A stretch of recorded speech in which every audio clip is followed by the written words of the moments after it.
கர்த்தருக்கு ஸ்தோத்திரம். சங்கீதம் 76:1. யூதாவில் தேவன் அறியப்பட்டவர், இஸ்ரவேலில் அவருடைய நாமம் பெரியது. எனக்கு பிரியமானவர்களே, நம் ஆண்டவராகிய இயேசு கிறிஸ்து யூதாவில் மாத்திரமல்ல, இஸ்ரவேலில் மாத்திரமல்ல, அவர் உலகம் முழுவதும் அறியப்பட்டவராய் இருக்கிறார். அவர் உலக இரட்சகராய் இருக்கிறார். ஆனால் ஆவிக்குரிய யூதாவாகிய, ஆவிக்குரிய இஸ்ரவேலாகிய அவருடைய பிள்ளைகளாகிய நாம் அவரை இன்னும் அறிய வேண்டிய விதத்திலே அறியாமலும், அவருடைய நாமத்தை உணர வேண்டிய விதத்திலே உணராமலும் இருக்கிறோம்.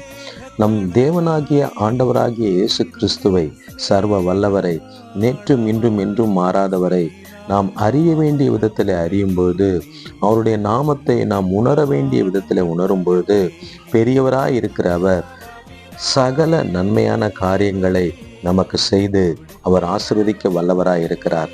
எனக்கு அருமையானவர்களே, இந்த வார்த்தையின் அடிப்படையில் நாம் ஜெபிப்போம். தகப்பனே, நீர் உலகம் முழுவதும் அறியப்பட்டவராய் இருக்கிறீர். உம்முடைய நாமம் உலகம் எங்கிலும் பெரியதாய் இருக்கிறது. ஆண்டவரே, ஆண்டவரே, உம்முடைய நாமத்தின் மகிமைக்காக, உம்முடைய நாமத்தின் பிரஸ்தாபத்திற்காக அறியப்பட வேண்டிய விதத்திலே நாங்கள் உம்மை அறிந்து கொள்ளவும், ஆண்டவரே, உம்மை மகிமைப்படுத்தவும், அதனாலே சகல நன்மைகளையும் நாங்கள் பெற்றுக்கொள்ளவும் நீர் எங்களுக்கு உதவி செய்தல்வீராக.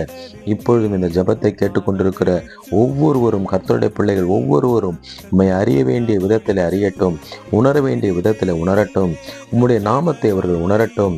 ஆண்டவரே, அதனாலே அவர்கள் நன்மைகளை பெற்றுக்கொள்ளட்டும், ஆசீர்வாதத்தை பெற்றுக்கொள்ளட்டும், மகிழ்ச்சியை பெற்றுக்கொள்ளட்டும்.